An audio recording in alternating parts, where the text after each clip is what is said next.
Hello and welcome back to another reaction. In this occasion, Kimetsu no Yaiba. Yes, this is a series I was dying to see. I was dying to see this amazing series because there are a lot of people who have recommended me to watch this series.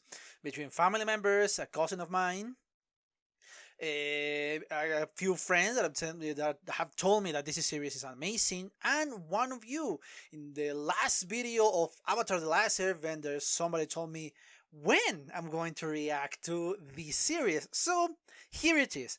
I know I promised this was going to be a lot sooner, but unfortunately life got in the way. So yeah, that's why I was just now being able to react to this series.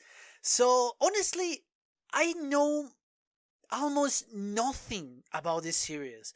I think it's about demons, and I think it has a spectacular animation, but about the story, I know absolutely nothing.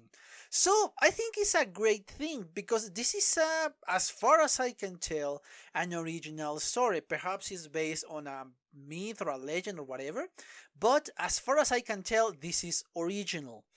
Um, which is good and refreshing because again the series that I've been reacting is kind of a remake or a continuation of another series. In this case I am referring to the Inuyasha 2.0 because don't ask me to remember that name because it's way too long. So I'm gonna look for an easy name to name that series. And the Legend of Korra, which is obviously a continuation, not direct continuation, but a continuation of the Last Airbender. So yes, there are still kind of there are the series that caught the most attention are continuation of that. Obviously, we need something to see before we go into the main guns, but I still consider is Boku no Hero Academia. And this series has been highly recommended to me, so I say, why not? And I'm really excited to see this new series. So, I don't think I have anything else to add into this presentation, at least not today. So, without further ado, let me just remind you, I always got you there, let me just remind you that if you are not subscribed to the channel, please consider a subscription and turn on notifications. If you enjoyed the video that you're about to watch, please give me a thumbs up and leave a comment so I know what you think about my reaction, the episode, or the commentary that will come out at the end. If you can, please share the video with your friends in Twitter, in Facebook, whatever you use. Well, if you still use Facebook, obviously. Which I don't think. Well, anyway, yes, I'm going in another direction. So yes, because we don't know what YouTube wants. We don't know if he wants shares, if it wants likes, if it wants views, if it wants comments, if it wants subscribers. We don't know. So let's try to cover all the bases and ask you to do all of the things at the same time, as always, guys. But anyway, yes, enough about all of this bullshit. Let's cut the presentation short and watch the first episode, shall we?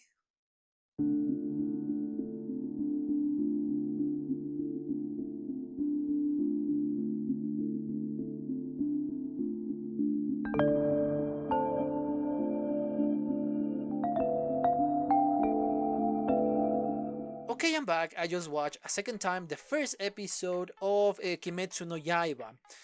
It was a more emotional episode than I expected. Hell, even from the name of the episode, it's very fitting, and I think it was a great thing that we only watched that name in the end of the episode after we watch all the actions that took place. Very fitting name, cruelty. Yes, it's kind of a representation of how the world is terribly cruel, and it doesn't matter who you are. Even if you are a good person, if you are hardworking, the world can be cruel to you. Especially in a world in which demons apparently exist. Well, first of all, I want to speak about the world that we are presented here. This is kind of a combination between mythology and modern technology to a certain extent. Because again, when they reach the town, they have kind of modern technology. At least they have electricity cables, that's what I saw. I did not saw any other evidence of modern technology, but I think that is enough for me to assume that in these big towns are kind of safer, perhaps thanks to the technology, things that is not dark, is not isolated. It's there are a lot of people who work there, who live there, who do whatever they want there, so the demons are not a major threat to that town. And the demon hunters are not that well known because they are not that needed, at least not in these big towns. In other places, like the place that Tanjiro and his family used to live, yes, that is another story. But again, I like this kind of not deep introduction, because obviously it's not deep. We did not see everything that this world has to offer, but I like those small hints that happen here and there that is not spoken, but if you are just watching the anime, you can figure that out. So far the world is something that intrigues me. How the modern technology is going to be happening here, if it's going to be a prevalent role, or if it's just going to be focusing more on these distant lands in which the demons can, I don't know, prevail, because there is no light, there is no this constant, I don't know, constant support of technology. I don't know, and I'm intrigued by that. So far the world is really interesting. Now the characters. We got the introduction of several characters, but some of them were killed off almost immediately. In this case, the whole family of Tanjiro. It is still emotional because you kind of feel, thanks to the reaction of the main character, because again, I assume he's the main character. Thanks to the reaction of his, is when you start to understand, okay, even if I have no time to see the family, how they behave, not how they are exactly, and every single bit of them, I still feel bad for the protagonist because he just lost his entire family. Just one member survived, and that member was about to be killed off too, thanks to the hunter. And this is a conflict that I found fascinating. Before going to that conflict, let's speak about the rest of the characters. Obviously, the family was, thanks to the introductory scene of the show, and thanks to how the anime works, and because everything is happy, everybody respects this guy, everybody is just, oh yes, little brother, oh I'm going to bring you this, you kind of feel that they are goners from the moment they are being introduced, because that is a good way to advance the plot. It's a good thing to add drama. So in the perspective of a storytelling person, in the perspective of our reality, it would be the worst thing that could happen. I mean, killing off your entire family and you don't even know what killed them off. You only know that there was a demon because there is evidence of said thing. But yes, it's you feel bad for the protagonist, not so much for the family, because again, you don't have enough time to know them, but you feel bad for the protagonist because you are going to have more time to meet him, you have more time to know about his struggles, his characteristics, his personality, so that's why you feel bad for the protagonist, not so much for the family. Because again, there is not enough time. You feel bad because again, there are little kids. Most of them, I think, there are 12. The guy is probably 15. The main character is probably 15. And all of them are little brothers or sisters of him, so it's understandable that they are very small children. Again, perhaps the most grown up is the brother that was cutting wood. The other two are like 5 or 6, and obviously, well, the mother, yes, but still, she lost her husband. So yes, it is a well-crafted family for you to feel bad for the protagonist. You want to root for the protagonist, even if he's a weak-ass protagonist so far, or at least as far as we have seen. So it's an interesting plot. Now, the more important characters. The demon hunter, Gyo Tomioka. Again, sorry if I'm butchering those names. I like how he was presented. He was presented ruthless against demons. He wants to exterminate demons. And even if the attack was going to kill off the person, in this case Tanjiro, and the demon, for him is a good exchange. Why is that? Perhaps this person won't survive. Perhaps this person was his family killed off. Again, this is in the perspective that he doesn't know that his family was killed off. Perhaps he will be better off dead because he no longer has anybody alongside with him. And the demon obviously is a demon. He doesn't feel bad because for him demons are just man-eater demons, literally. So that's why he attacked relentlessly. But I like how he started to change little by little. Yes, he still wants to kill the demon, but instead of being sympathetic towards our main character, he's telling him the truth, the cruel reality that they live in. And he not only says just because he wants to bend, but he wants this character Tanjiro to change, to do something. If he wants to help his sister, he needs to show him that he is capable, because so far what he have seen wasn't enough to save his sister. And once he started to show resolve, that's when he changed his mind. And not only that, when the demon that he believes was just a brute murderer started to defend the brother, even against the circumstances of a demon, that's when he started to change the opinion, not only of the brother, not only on Tanjiro, but on the sister, Nezuko. I like how it's not just for pity this change. I like there is a reasoning behind. Because a person like this, a demon hunter, especially when the background of this character was hinted at, wouldn't just change just willy-nilly just because of, well, yeah, that mercy, unbased mercy. So I like this. I like how these characters are being portrayed. Because yes, it's been hinted that one demon killed off his family too, and I mean you. Kill off his family, and he saw one of perhaps brothers or sisters or uncle or father devour another member of his family. So that's why, I guess that's why he became a hunter. And perhaps he wanted Tanjiro to become a hunter too, a demon hunter. So that's why he did all of these. And he forgave the demon girl because she showed off another side, that perhaps this girl is not just like other demons, because she wanted to protect the brother even if she was starving.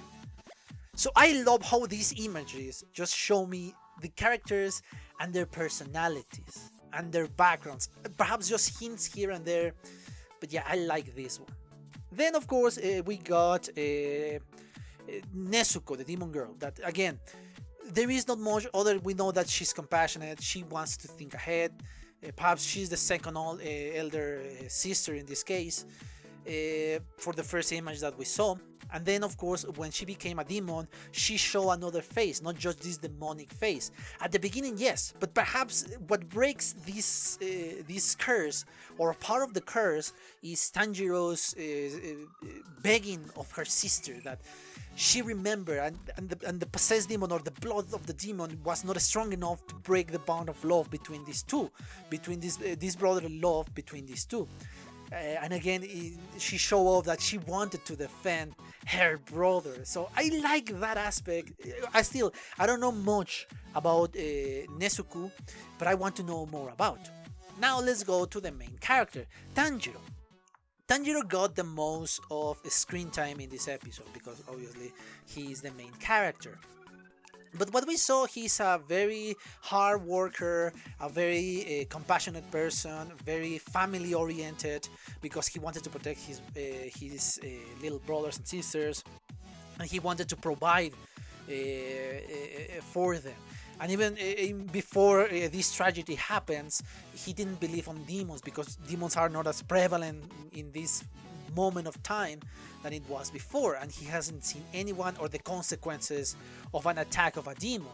So we got to see inside of this person, because he just doesn't want to protect everybody from his family. He wants us to help everybody, because again, once he arrived to the town, everybody was asking a favor of him, and they called him, oh yes, they welcome him. And obviously this speaks volumes about how this character really is. He's a hard worker, he helps everybody, and he's very compassionate. And even with this character that is almost irrelevant, Saboru, I write it down because I thought it was the same character that the demon hunter was speaking about, you. It wasn't the case, obviously, it is different. He wants to just not heal his superficial wounds, he wanted to heal his psychological wounds, bring the brothers and sisters out, make him not so alone, this old man. So yes, you can say a lot about this character thanks to what is presented in this episode. Unfortunately, tragedy strikes, as we knew before, and his world was torn apart. All his family was killed in a very gruesome way, and the only member that is still alive because she was kind of cursed with demon blood.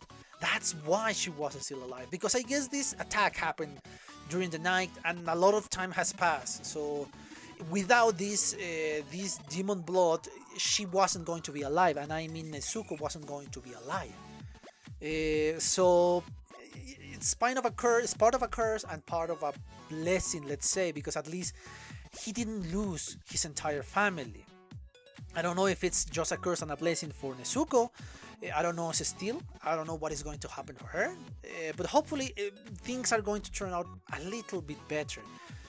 And I think they are going to be, at least a little, thanks to the opening, which I guess it's the opening, but we got after the main title. Everything seems to be a little bit better. Yes, we still have the demon hunters, we still have a lot of problems, but at least there is a ray of hope for our main character. This first episode didn't have a spectacular fight. It was more an episode to establish our characters, to establish what is going to happen with them, how are they, what is the main point of the plot of this anime. We got a few fights here and there, nothing too spectacular, obviously. They are not going to blow up the budget in the first episode.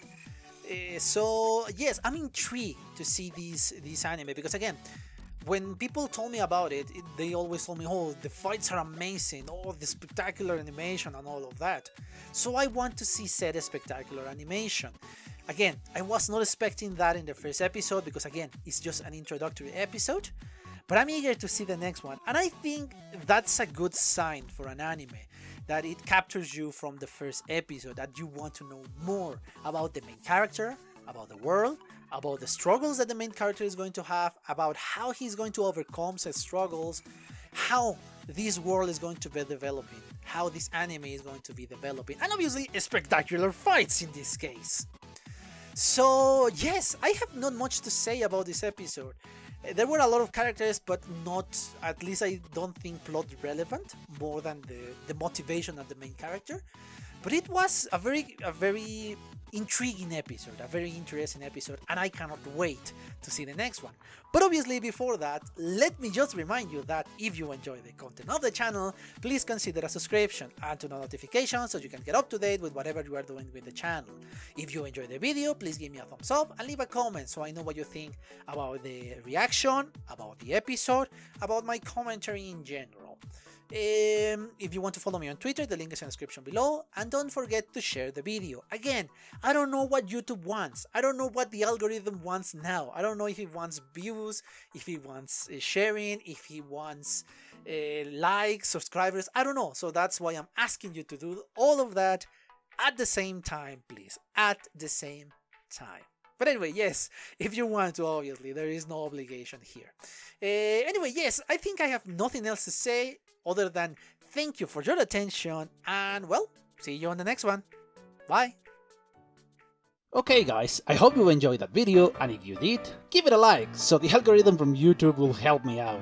And check my other videos, share them, and also why not subscribe to my channel and join this community. And as always, I want to thank you for your attention, your likes, and even your dislikes, your comments, which is something I always look forward to read. And yeah, once more, thanks, and see you on the next one.